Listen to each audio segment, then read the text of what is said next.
Hey everyone, Mr. Happy here, and in this video we're going to be taking a look at the patch 5.5 trailer. I've watched it in Japanese during the live letter, so this will be my first time hearing the English dialogue. So I do actually want to really listen for that English dialogue the first time, but if you want to watch the trailer without my commentary over it, because I will be talking over it most likely at some points, check the description of the video. And thank you to my Twitch stream for understanding that I'm recording a YouTube video. I always peek over at their input though during trailer stuff because I miss all sorts of things in these when I'm just trying to process so much information. But without further ado, let's watch it one time through, and then we'll go through and we'll like pick apart the things that I want to talk about in addition to that. Plus, we'll be covering it on State of the Realm, you know, without a doubt.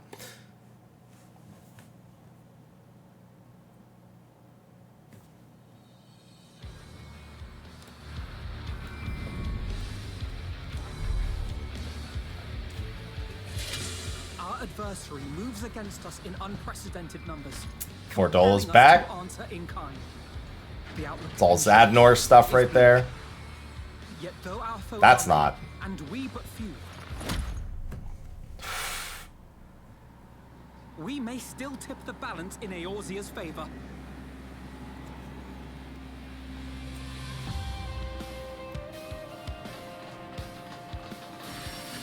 Given the enemy's capabilities, we will all need to play our part. Garlemald's back. Any chance of success.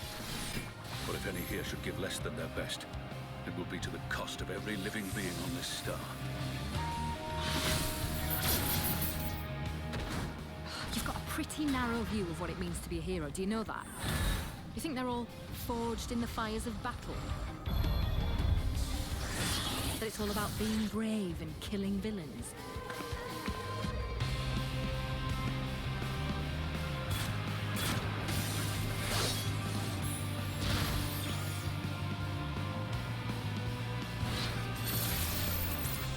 I knew you would never turn your back on those in need. Never close your eyes to their suffering.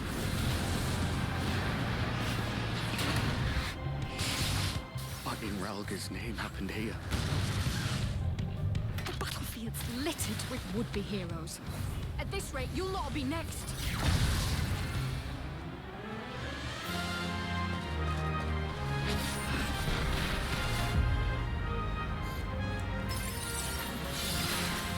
Destroy them! Destroy them all!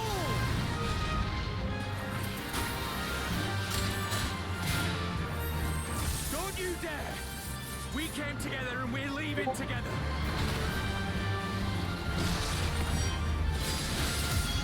While I await you, I shall drink a sea Discord, leave me alone! and gorge myself upon the darkened moon.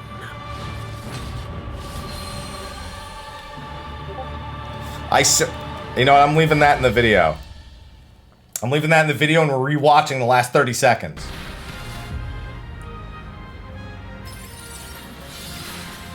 Destroy them! Destroy them all! What is that? Don't you dare! We came together and we're leaving together.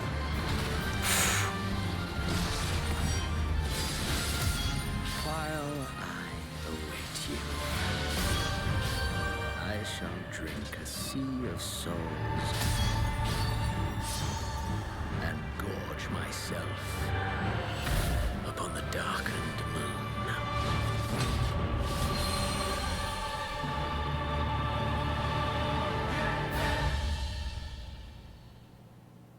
I just had to make sure there were no last audio lines. There is a lot to unpack in that. Honestly, I didn't even get a great listen to all the audio because I'm so busy looking at what's on the screen that taking in the audio is the one thing that's like, okay, we need to break this part. We need to look at visually what's happening, and then we need to go back and listen to a few audio sections because there's some pretty major things. Some of it's really simple. Some of these are just portions of Zadnor, as you can see right here. which thankfully they showed us Zadnor, so we got to see a lot of that, so it's very identifiable. So Fordola returning to the MSQ isn't too much of a surprise. For those who haven't been keeping up with her, the level 80 Summoner quest, as well as one of the Tales that we got, Tales from the Storm back a couple years back, she's been in a primal hit squad, basically, for the past several years with Ehrenwald.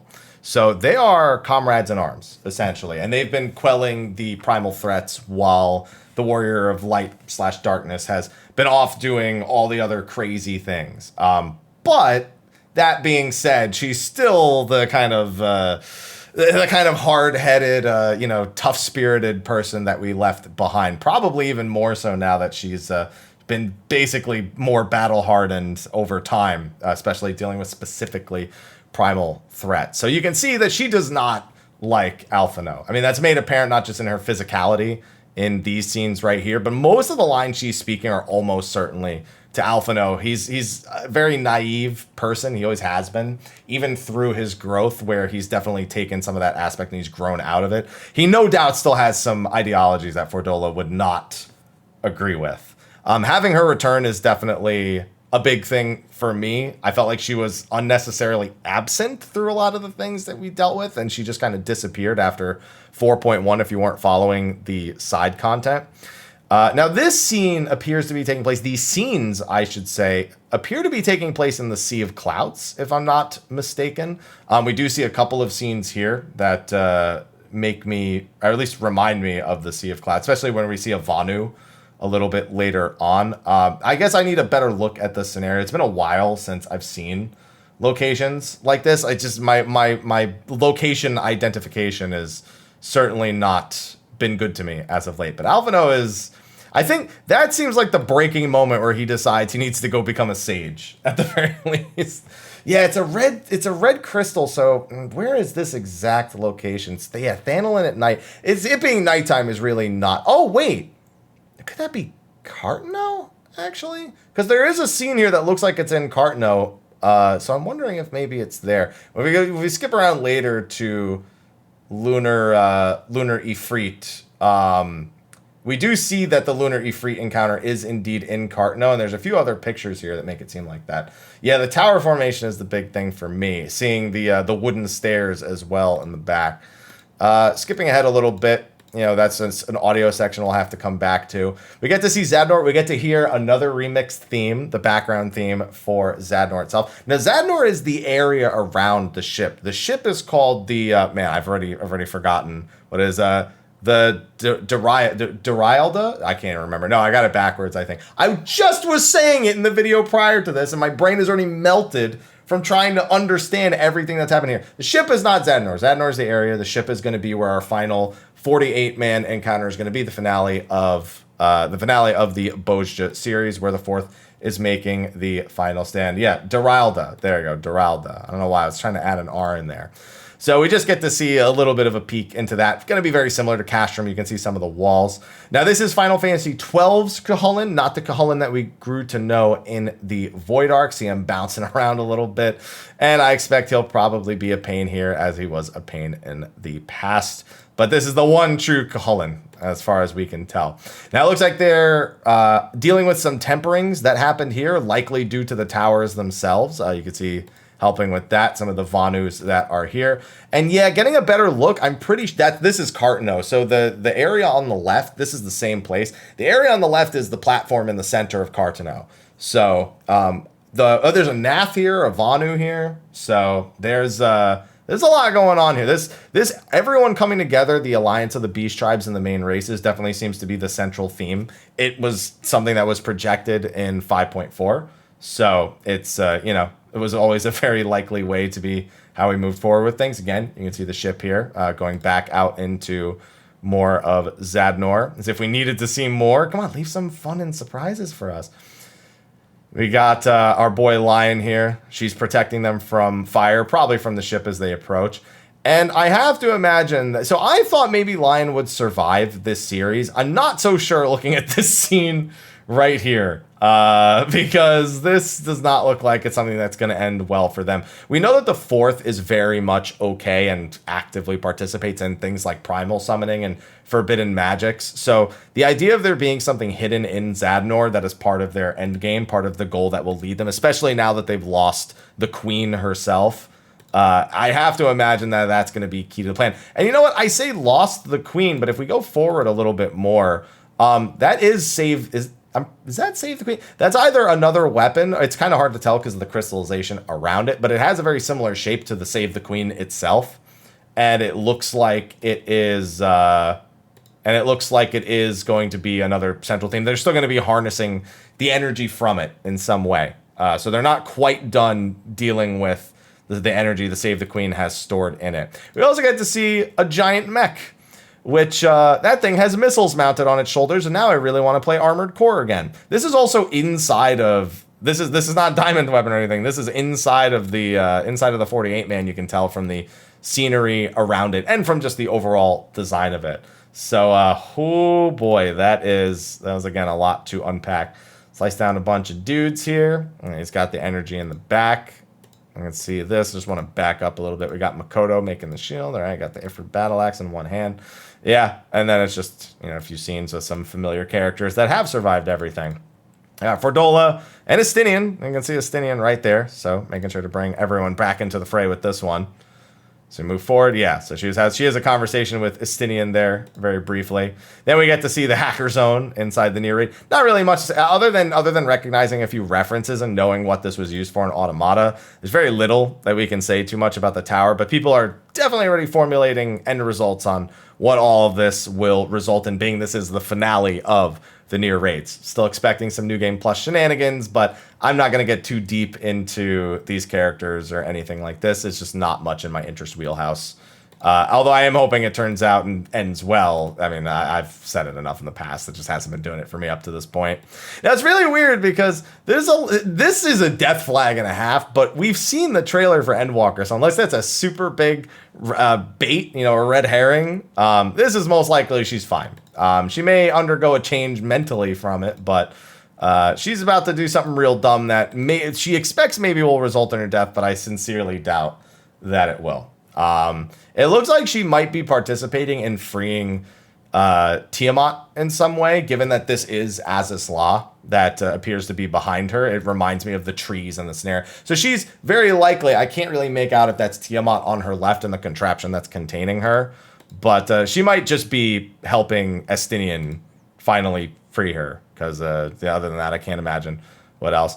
Tiamat Tiamat, it was always a weird case because Tiamat helped summon Bahamut, so you'd think she would have become tempered in some degree, but I guess then again, that would be like saying Midgardsorm or doing something like that would do it. I think they'd probably be able to resist given the status that the dragons have. But we also know what happened to Nidhogg when he was driven mad. Essentially primal summoned himself back to existence, which is the weirdest thing that I've ever seen. Now, Diamond Weapon's going to be an interesting one. So we're finding him atop of the G-Warrior, the Cloud deck. You can see he has all sorts of lasers that fire all over. The arena splits in two. And now that I can actually see it, this is definitely the arena splitting in two and not two different arenas. I was trying to pinpoint that after he kicks a missile out of the air. And there's one scene, I see a split damage AoE over here. So one of the big things is so we knew that she actually wanted to go pilot the Diamond Weapon instead of letting her brother do it. And I'm wondering what that's resulting in. I think this is a scene where she tries to steal the Diamond Weapon and Valens activates it remotely and thus takes control of it. So she becomes almost like an unwilling pilot. I think this is the scene where she realizes she has no control over it. And she's very likely dead. There's almost certain that she's going to be dead because of that. So I would like to believe she's just piloting the ship that we're actually on and that it's lost control because Diamond Weapon or Valens in some way has damaged it. But I'm not that confident because she sounded like she was ready to do something real dumb in the previous patch. So it's one of the two. But we've seen the insides of the weapons and we know they look like this. I don't think we know what the inside of the G-Warrior looks like. This is definitely what the inside of the Diamond Weapon looks like, or inside of the weapons in general. So Again, Patch trailer's always full of red herrings, but I think that she tried to hijack it, and we'll find out that she tried to hijack it and Valens controlled it remotely, and that she becomes the unwilling sacrifice. Also, we can see here, before we go back to that Gaia scene, that all of his armor is breaking off. And in case you haven't noticed, he looks very similar to a very thick boy that we know is being used for his combat data. We know that the combat data for him is Xenos. And in this final scene right here where he dumps his shoulders off, he looks like a way thicker Xenos that's going to be taking place right here. So I'd assume that's what's happening here. It's going into the Oversoul phase, and that this is going to be Xenos EA Diamond Weapon, pretty much. So moving on, you can see that. And then that's actually a scene cut back. That goes the intro. I'd assume, so this is down in Whirlit. We remember that from the Emerald Weapon encounter. I'd assume this is a face-off between him and Valens in particular, because I doubt he would turn on the guy who's promised to kill him or on us. So unless one of his adopted children is coming after him here because of his failures or whatever, I'd have to assume this is some sort of final encounter between him and Valens that we're going to get to see. And let's be frank, Valens I don't care if Gaius is injured like he has been. Valens, you are dead. All right, that's it. That's all there really is to it. We're going to burn out the bad. We're going to take care of that. This also shows, this is actually part of the intro sequence, as we eventually learned from the live letter. We do have the camp here. We do see Ishtola. So she wasn't in the camp meeting that we saw before. And you can see specifically the twin adders in the back right here, if I'm not mistaken. I have a hard time remembering. Well, I mean, you can see it up here, but yeah, I was going to say this one's doesn't have the color. You can clearly see it up here. And again, I do think that this is their base in Cartano. I am banking on that being my prediction. We get a little bit more of a peek at Pagelthon, them protecting the tower, and probably my most exciting scene here in that of Estinian approaching Tiamat. Now, this is super interesting to me. Tiamat literally said, don't ever, just let me suffer till the end of the world. Well, you know what? End of the world's here, so time's up. We need you. They re-summoned another Bahamut, and the one reason why Tiamat lets herself suffer in this prison, even though she could definitely free herself, or we could have freed her, is because she wants to basically repent for summoning the abomination that was the Bahamut we dealt with in A Realm Reborn. Way back thousands and thousands of years ago. So the idea of another Bahamut being summoned is probably enough to convince her she needs to get re-involved. And I'm a big fan because we did wonder if Tiamat was going to become involved since another Bahamut had actually been summoned, and that's not going to make her very happy. It still feels like yesterday to her that her lover and brood member of that of Bahamut was it was bastardized, essentially. And it's also fitting because Dragoons before Thornton's betrayal, Thornton the First, did actually fight alongside dragons. So this is like the ultimate version of that, because it's Estinian and Tiamat fighting alongside each other. And that is something I can definitely stay excited for. That is something I'm all about. We do see what look to be some tempered Garleans here on the right. We did also see the Garlean at the start that Alphino was standing over, and it looked like he was trying to heal or untemper or something along those lines. So this is just part of the dungeon with the trust. We do see a Lunar Ifrit, but something's interesting about this. So you can see kind of this is inside of a tower, it looks like, based on the structure on the right. And it's not something that was protruding from outside of the tower. You can see this kind of almost like creepy half torso head sticking out on the right-hand side. So this is very likely after we finish the Pagelthon dungeon and reach the tower at the end, because we do then see a scene later where Lunar Ifrit is actually at Cartano. We'll see if we can dive into that with a little bit more information later. Now, this was interesting right here. I was trying to pick where this scene was from. So this is a dodge. Is that? Oh, this is the scene in Zadnor when Makoto puts up the... I think this is that scene where she puts up the barrier from earlier after they dodge that shot. At least that's what it looks like looking on in the back. And yeah, that's that huge wide landscape. But we do also see these crystals in the distance. So I do wonder if the whole thing that they're doing in Zadnor, we can see there's a lot of crystallized ether around. I wonder if they're trying to use the Save the Queen as, again, the catalyst, similar to the way that they did before. But now they've amassed a crystal source to actually permanently maintain it, like was the original plan. So that's what I am predicting based on what I'm seeing right here, that blast essentially missed and is going to blow up all those ether, the floating ether crystals in the back. Now, for the dungeon, we do get to see there's a lunar Odin. I just wanted to make sure this was indeed in Pagalthon, and looking on the right-hand side, it's very identifiable.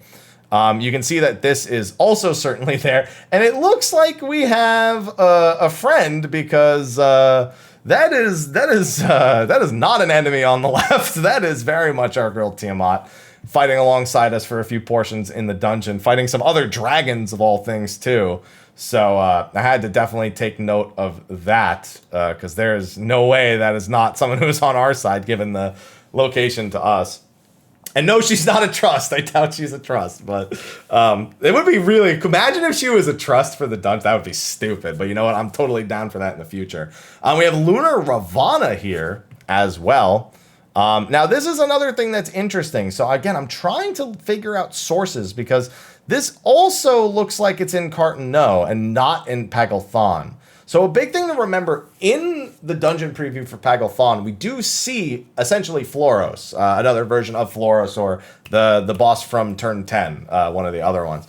So this looks like it's trying to figure out how much of this is part of a solo instance and how much of this is part of a dungeon is actually proven to be quite difficult. This very much looks like Pagalthon from this current scene, but this I'm less convinced about, because you can see in the background behind Ravana what looks to be the exact same scene that we saw before.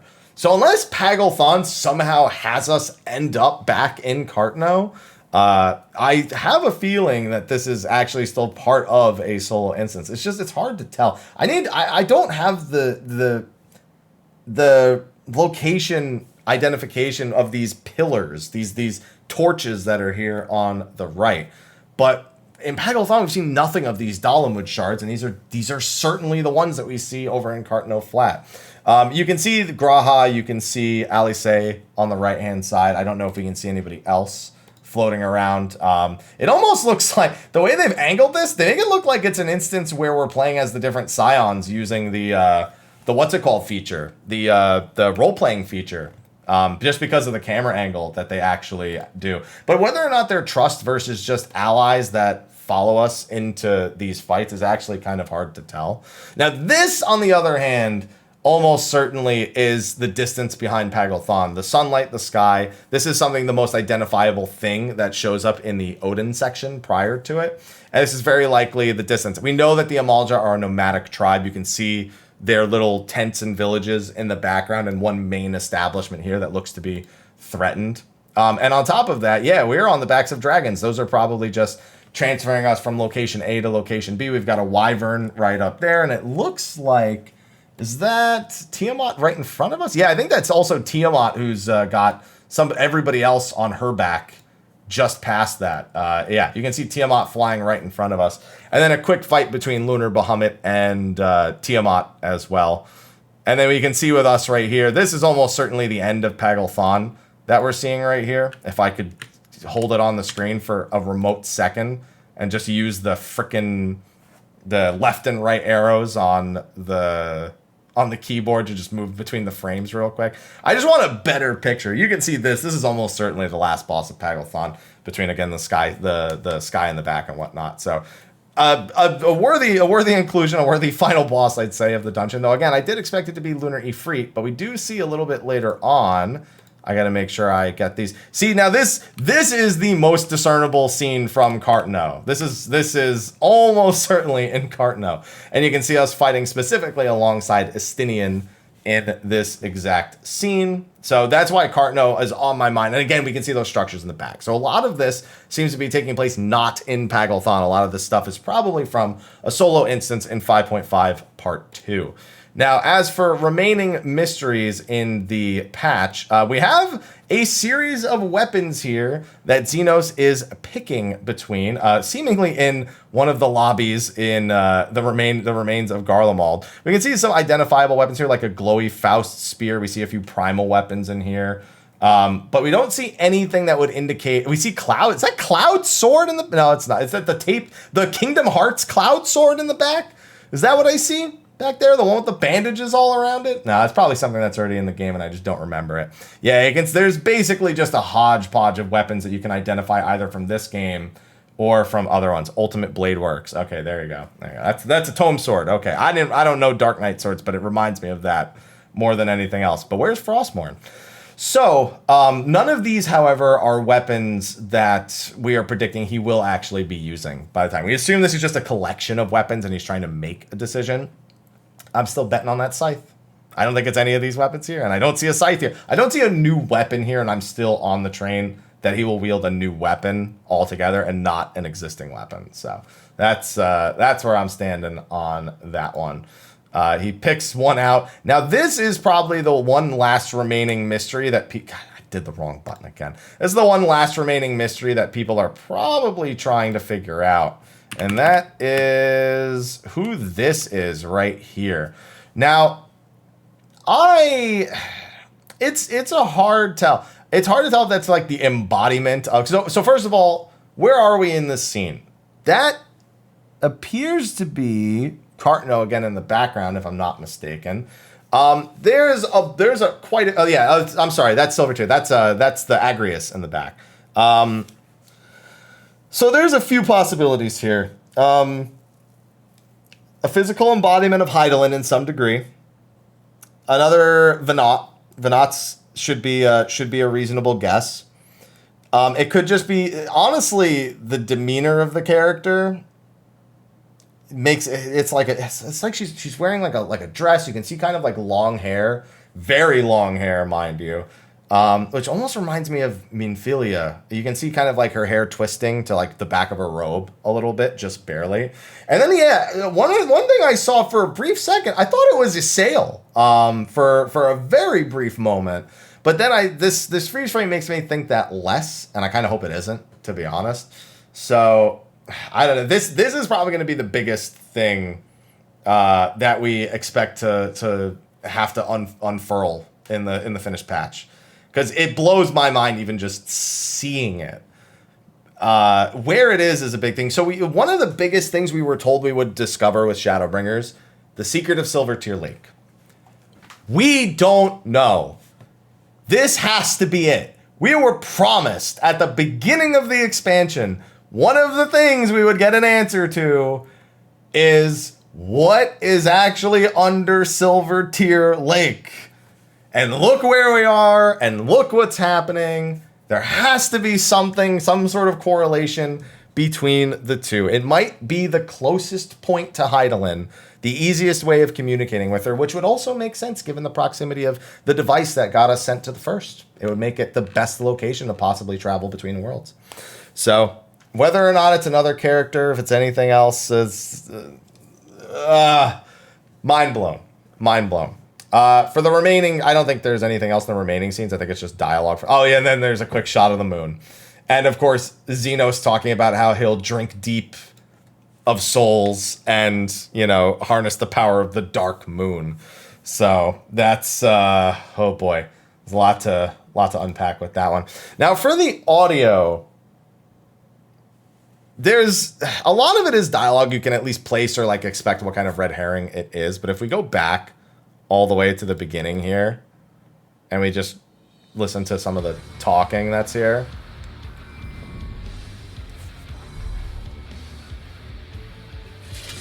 Our adversary moves against us in unprecedented numbers, compelling us to answer in kind.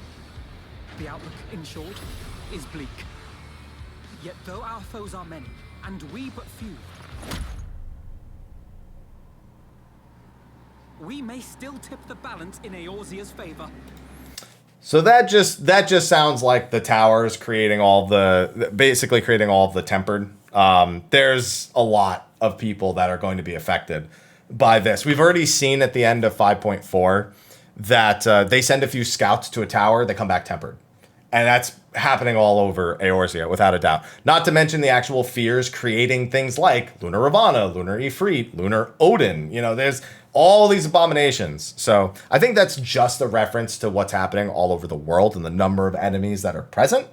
And I assume that that's taking place at the round table. Well, it's not even a round table, but you know what I mean. At the meeting that the Scions have with the Grand Company leaders. Now, a big thing that's still not really explored much here is how much the Grand Company leaders play into what's happening here. Other than the scene that we know that we have with them, they're front and center in the artwork that appears at the end. Every single one of them is present here. Well, all the important ones. And surrounding a burning planet of all things. So their relevance to all this is probably going to be key. So I have to imagine that that's playing towards that scene. Now, going forward a little bit, we have a few more dialogue options. We have a few more dialogue that appears here.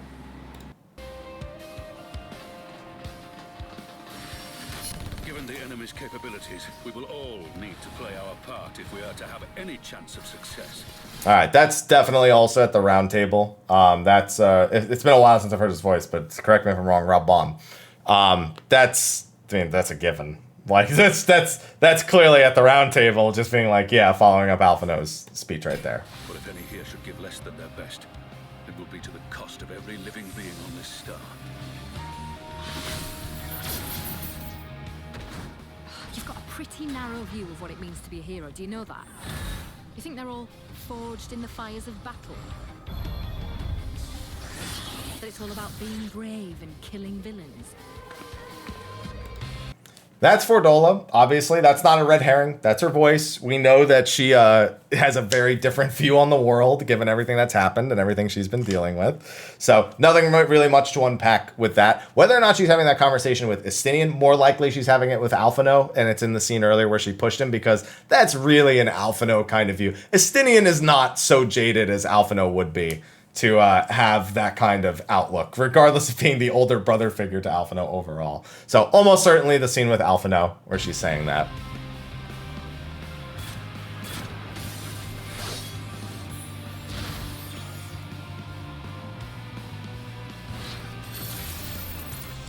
I know you would never turn your back on those in need. Never close your eyes to their suffering.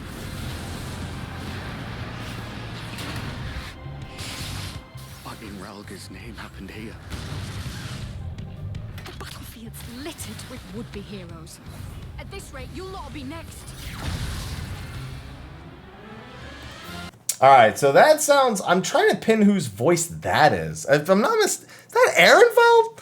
I think... I gotta listen to another part later, but I'm pretty sure that's Ehrenfeld talking to Fordola. Because Fordola still puts off this hardened persona, even in her side stories that we've gotten since 4.1. And that was her exit. It's very much along those lines. I think that's Ehrenfeld talking to Fordola. Remember, they've been comrades in arms for a long time now. So he's had a lot of time to unpack who she is and how she operates, so. Never close your eyes to their suffering.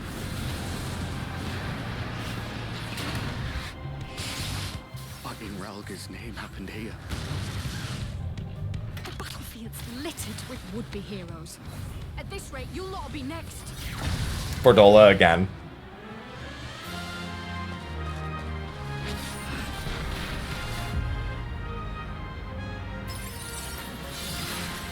Destroy them! Fan Daniel. Them all! He's real easy. Don't you dare! We came together and we're leaving together. Ehrenwald.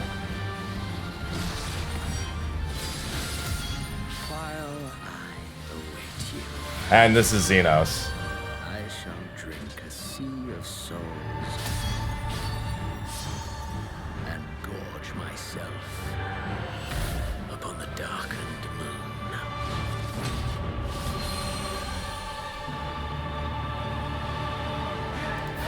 All right, so really Ehrenwald was the one big mystery we had voice-wise. Fortunately, it's not too difficult to place. They gave away very little with the dialogue itself. Other than Fordola, I'd assume Ehrenwald talking to Fordola. That's still a pretty big assumption given their previous dialogue. Assume she's about to do something real dumb. Wouldn't surprise me. I mean, it's not the first time. It seems like Fordola's ready to just die to pay for her previous sins. So that's tough. That's tough to figure out exactly the situation that's going on there. But given Death Unto Dawn being the title, any single person who's alive in that trailer could probably be dead by the end of it.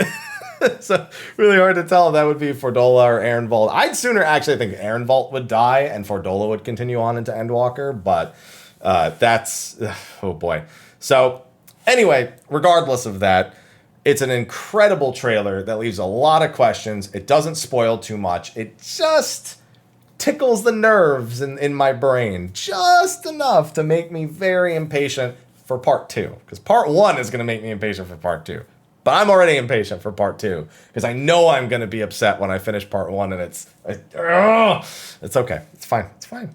It's great. So anyway, that's all I got. I'm sure I missed a ton of stuff in there. Be sure to let me know in the comment section of the video below. Be sure to like, favorite, subscribe, and share, and stay tuned because we'll have some more 5.5 related content coming on the channel in the next couple weeks. So with that, thanks for watching. I'll see you all in the next one. And until then,